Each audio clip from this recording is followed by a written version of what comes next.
Welcome to the series of final term preparation. ये final term की preparation series की video है। Complete series इस चैनल के ऊपर अपलोड की जा रही है और आज की वीडियो के अंदर आपको MGT 502 की फाइनल टर्म की प्रिपरेशन के लिए लेक्चर नंबर 31 से 35 तक करवाया जा रहा है, जिसके मेन पॉइंट्स करवाए जा रहे हैं फाइनल टर्म की प्रिपरेशन के लिए। तो शुरू करते हैं आज के इस ट्यूटोरियल को। इसमें सबसे पहले ये कि the basics of organizational structure, जो ऑर्गेनाइजेशनल स्ट्रक्चर है उसकी बेसिक्स से शुरुआत है। तो ऑर्गेनाइजेशनल स्ट्रक्चर जो है वो क्या करता है, डिफाइन करता है कि किस तरीके से टास्क को फॉर्मली तौर पे डिवाइड किया जाए। पहले उनको डिवाइड किया जाए और वो भी एक फॉर्मल तरीके से, इनफॉर्मल नहीं बल्कि फॉर्मल तरीके से उनको डिवाइड किया जाए, उनके ग्रुप्स बनाए जाए और कोऑर्डिनेट किया जाए।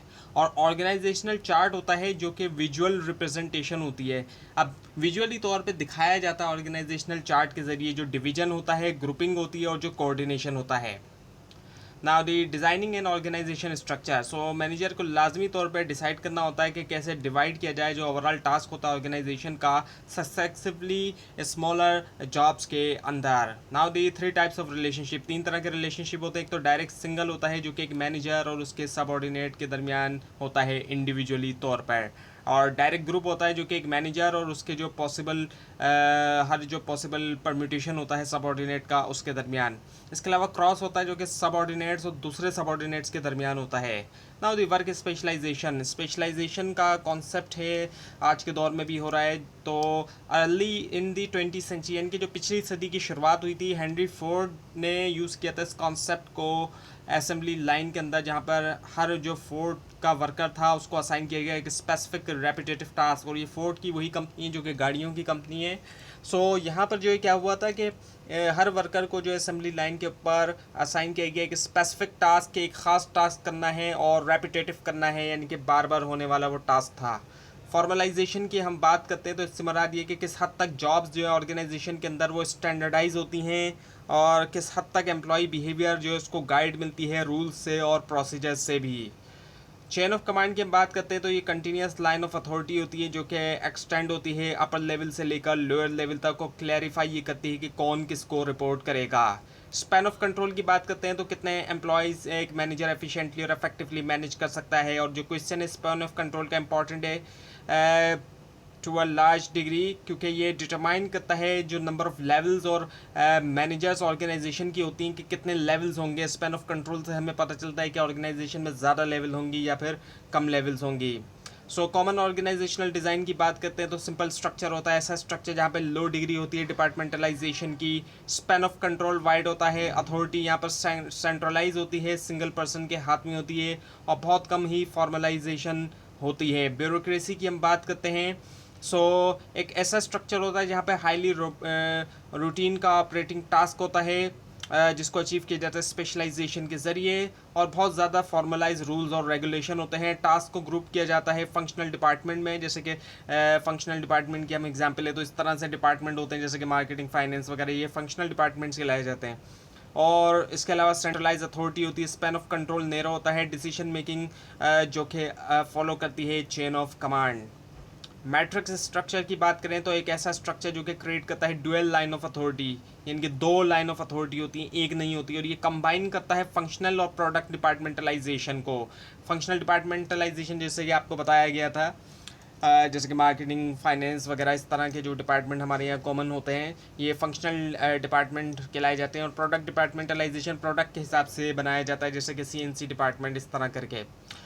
मैट्रिक्स ऑर्गेनाइजेशनल डिज़ाइन की हम बात करते हैं तो ये जो है यूनिटी ऑफ कमांड के प्रिंसिपल को रिजेक्ट करता है। यहाँ पर यूनिटी ऑफ कमांड नहीं होती, ऐसा नहीं होता कि सिर्फ एक से ही डायरेक्शन मिल रही हो, एक सबऑर्डिनेट को एक ही मैनेजर डायरेक्ट कर रहा हो, ऐसा यहाँ नहीं होता।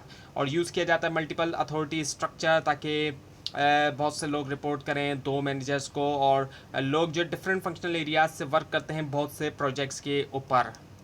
ऑर्गेनाइजेशनल स्ट्रक्चर की बात करते हैं, फॉर्मल सिस्टम होता है टास्क और रिपोर्टिंग रिलेशनशिप का, जो कि कंट्रोल करता है, कोऑर्डिनेट करता है, मोटिवेट करता है एम्प्लॉय को ताकि वो कॉपरेट करें और एक दूसरे के साथ वर्क करें ऑर्गेनाइजेशनल गोल्स को अचीव करने के लिए। मकसद क्या है कि ऑर्गेनाइजेशनल गोल्स को अचीव किया जाए। और कल्चर जो है ऑर्गेनाइजेशनल कल्चर इनफॉर्मल सेट है वैल्यूज़ का और नॉर्म्स का, जो कि कंट्रोल करता है कि कैसे लोग और ग्रुप जो है वो इंट्रैक्ट करेंगे दूसरों से, इनसाइड भी और आउटसाइड भी, ऑर्गेनाइजेशन के अंदर भी और बाहर भी ऑर्गेनाइजेशन के। ऑर्गेनाइजेशनल डिज़ाइन की बात करें तो ये सिलेक्शन और मैनेजमेंट होती है बहुत से डायमेंशंस जो होते हैं स्ट्रक्चर की और कल्चर के, अचीव किया जाए गोल्स को। Now the 4 symptoms of structural weaknesses.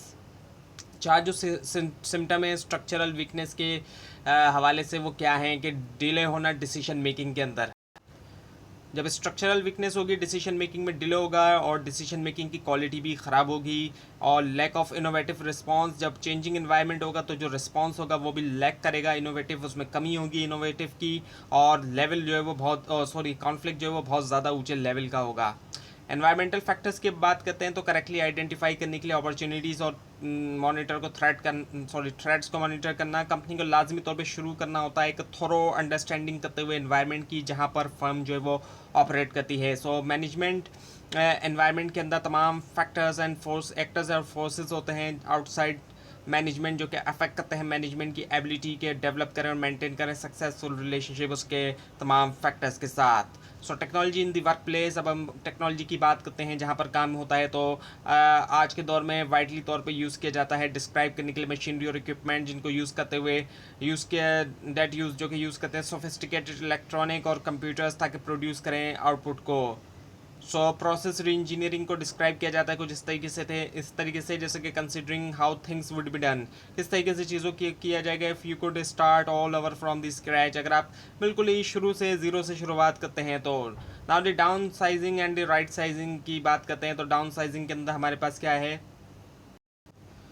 Down sizing में रिड्यूस किया जाता है साइज ऑर्गेनाइजेशन का, सेल ऑफ कर दिया जाता है या क्लोज डाउन कर दिया जाता है किसी यूनिट्स को और या फिर प्रोडक्ट लाइन ताकि प्रॉफिटेबिलिटी को बढ़ाया जा सके। और प्रोबेबली तौर पे इससे चेंज इन स्ट्रक्चर जो है वो होगा। मर्जर्स एंड एक्विजिशन की हम बात करते हैं। सो मर्जर तो ये होता है कि दो फर्म्स आपस में मिलकर नई फर्म बनाती है और एक्विजिशन में एक फर्म जो है वो दूसरी को एक्वायर कर लेती है, जैसे कि फेसबुक वालों ने व्हाट्सएप को एक्वायर कर लिया। और मर्जर की बहुत कॉमन एग्जांपल सोनी इरेक्सन की है, जो सोनी इरेक्सन के फ़ोन आते थे तो वो मर्जर था सोनी और इरेक्सन वालों का। सो कॉम्पिटिटिवनेस के लिए इसकी सर्च के अंदर जो है वो क्या होती है कि दो या दो से ज़्यादा फर्म जो है वो ज्वाइन करती हैं आपस में या मर्जर के थ्रू या एक्विजिशन के थ्रू। मर्जर में एक दूसरे के साथ मिल जाती हैं जबकि एक्विजिशन में एक्वायर कर लेती है, ऐसा होता है। अब ई ऑर्गेनाइजेशन की बात करते हैं तो इससे मुराद क्या है, एप्लीकेशन है ई बिज़नेस के कॉन्सेप्ट की तमाम ऑर्गेनाइजेशन के अंदर। जो ई बिज़नेस है उसको एक्चुअली प्रैक्टिकली तौर पे अप्लाई करना है, इसका मतलब ये है। सो ई ऑर्गेनाइजेशन के 3 अंडरलाइंग कंपोनेंट्स हैं। इसमें इंटरनेट आ जाता है, एक वर्ल्ड वाइड जो नेटवर्क है इंटरकनेक्टेड नेटवर्क का, जो कि हम नॉर्मली तौर पर यूज़ करते हैं। और इंट्रानेट भी आ जाता है जो कि ऑर्गेनाइजेशन का अपना प्राइवेट एक तरह से इंटरनेट होता है जो कि ऑर्गेनाइजेशन ही का नेट है एक तरह से। और एक्स्ट्रा नेट आ जाता है। अब एक्स्ट्रा नेट कुछ इंट्रानेट ही है लेकिन और इसके अंदर कुछ एक्सेस दे दिया जाता है सिलेक्टेड एम्प्लॉयज़ और जो ऑथराइज आउटसाइडर वगैरह होते हैं उनको दे दिया जाता है, जैसे कि कुछ सप्लायर्स वगैरह भी हो सकते हैं उनको भी एक्सेस दे दिया जाता है। मोटिवेशन की बात करते हैं तो एम्प्लॉयज़ जो होते हैं ज़्यादा ससेप्टेबल होते हैं डिस्ट्रैक्शन के लिए, जो कि अंडरमाइन कर सकता है उनकी वर्क एफोर्ड और रिड्यूस कर सकता है उनकी प्रोडक्टिविटी, जैसे कि साइफल लोफिंग की हम बात करते हैं। ऑनलाइन लीडरशिप जो है वो डिफ़र करती है फेस टू फेस लीडरशिप से। और 3 दूसरे इश्यूज़ हैं जैसे कि डिसीजन मेकिंग, कम्युनिकेशन और organizational politics. So work space design की हम बात करते हैं तो इसके अंदर साइज़ आ जाता है जिसको कुछ इस तरीके से डिज़ाइन किया जाता है जैसे कि स्क्वायर फीट पर एम्प्लॉय के तौर पर। और अरेंजमेंट से बुरा डिस्टेंस होता है लोगों के दरमियान और फैसिलिटीज़ के दरमियान। और जॉब रोटेशन की बात करते हैं तो पीरियडिकली तौर पे शिफ्ट किया जाता है एक वर्कर को एक टास्क से दूसरी टास्क तक, यानी कि एक काम से उसको दूसरे काम की तरफ शिफ्ट किया जाता है। वो एक काम कर रहा था फिर उसको दूसरा काम करने के लिए दे दिया जाता है जो वो पहले नहीं कर रहा था। जॉब एनलार्जमेंट जो होती है वो हॉरिजॉन्टल एक्सपेंशन होता है जॉब्स का। हॉरिजॉन्टल कुछ इस तरीके से होता है जबकि वर्टिकल एंड जो होता है एक्सपेंशन वो होता है जॉब एनरिचमेंट, तो वर्टिकल कुछ इस तरीके से होता है। सो वर्क स्केड्यूल ऑप्शन की बात करते हैं तो इसके अंदर फ्लेक्स टाइम का कॉन्सेप्ट है आज के दौर में, जो कि फ्लेक्सिबल सेट ऑफ आवर्स जहाँ पर मिलते हैं। और जॉब शेयरिंग की बात करते हैं तो दो या दो से ज़्यादा लोग आपस में डिवाइड कर लेते हैं एक ही जॉब को, जैसे कि 40 आवर्स वीक काम करना है तो आपस में डिवाइड कर लिए 20-20 आवर्स जैसे कि डिवाइड कर लिए, जैसे कि हस्बैंड एंड वाइफ ने डिवाइड कर लिए, इस तरह भी होता है कुछ जगहों पर ऑप्शन। और टेलीकम्यूटिंग की बात करें हम तो एम्प्लॉय जो है वो वर्क करते हैं अपने ही काम पे कंप्यूटर के ऊपर जो कि लिंक होता है उनके ऑफिस से। ह्यूमन रिसोर्स मैनेजमेंट की हम बात करते हैं तो मैनेजरियल फंक्शन होता है जो कि ट्राई करता है मैच करना एक ऑर्गेनाइजेशन की नीड जो है स्किल्स के साथ और जो एबिलिटीज़ होती हैं उसकी एम्प्लॉयज़ की उनके साथ। अब ह्यूमन रिसोर्स मैनेजमेंट जो है वो इसकी हम बात करते हैं तो इसमें होता क्या है कि जॉब एनालिसिस किया जाता है, तो प्लान किया जाता है लेबर की नीड को कि उसकी जो भी नीड है सेलेक्ट किया जाता है जॉब कैंडिडेट, और जाहिर बात है ओरिएंटेशन और ट्रेनिंग दी जाती है नए एम्प्लॉयज़ की। जिस तरह से कॉलेज और यूनिवर्सिटीज़ में ओरिएंटेशन होती है तो यहाँ ऑर्गेनाइजेशन में भी ओरिएंटेशन होती है और फिर ट्रेनिंग उनको दे दी जाती है और मैनेज किया जाता है उनकी जो वेजेस और सैलरीज वगैरह होती हैं, और प्रोवाइड किया जाता है जाहिर बात है इंसेंटिव और बेनिफिट्स इसके अंदर आता है। प्रेजिंग करना उनकी परफॉर्मेंस, कम्युनिकेट करना उनसे, ट्रेनिंग और डेवलपमेंट करना, बिल्डिंग करना, एम्प्लॉय कमिटमेंट। तो उनको इंसेंटिव और बेनिफिट दिया जाता है, परफॉर्मेंस को अप्रेज किया जाता है, देखा जाता है कि परफॉर्मेंस कैसी है, उनके साथ कम्युनिकेट किया जाता है, उनको ट्रेनिंग दी जाती है उनको, और डेवलपिंग होती है। डेवलपमेंट फ्यूचर के लिए होती है जबकि ट्रेनिंग जारी बात है उस वक्त के लिए होती है जब वो कर रहे होते हैं काम, और बिल्ड किया जाता है एम्प्लॉय कमिटमेंट को भी। So why is H R management important to all manager. अब एच आर मैनेजमेंट जारी बात है तमाम मैनेजर्स के लिए इंपॉर्टेंट है। क्यों है? ये हेल्प करता है आपको अवॉइड करने में कॉमन पर्सनल मिस्टेक। पर्सनल कहते हैं, वैसे एम्प्लॉई के लिए भी यूज़ होता है वर्ड। सो यानी कि अब कॉमन मिस्टेक क्या है कि hire the wrong person for the job. अब अगर गलती से भी कोई गलत शख्स को सिलेक्ट कर लिया जॉब के लिए तो फिर बड़ा मसला बन सकता है। किसी भी बुनियाद के ऊपर किया गया, चाहे वो फेवरेटिज्म थी या फिर कोई एरर था जिस वजह से भी किया गया, तो फिर वो बड़ा बहुत ज़्यादा जो इशू बन जाता है, वो बहुत इशू हो जाता है अगर एक गलत शख्स को जॉब के लिए हायर कर लिया। क्योंकि एक तरफ तो जाहिर बात है हायर करने की भी कॉस्ट होती है, क्योंकि इंटरव्यू वगैरह लिया जाता है तो वो भी एक कॉस्ट होती है, उसकी भी ज़ाहिर बात है अखराजात होते हैं।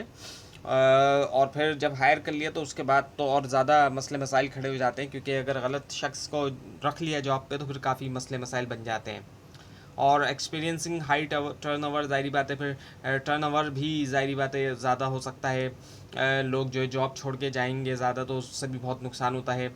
And finding your people not doing their best, और फिर ऐसा होता है कभी कभी जो लोग ऑलरेडी काम कर रहे थे वो उतना बेहतर नहीं कर पा रहे जितना वो कर सकते थे या करना चाहिए था उनको।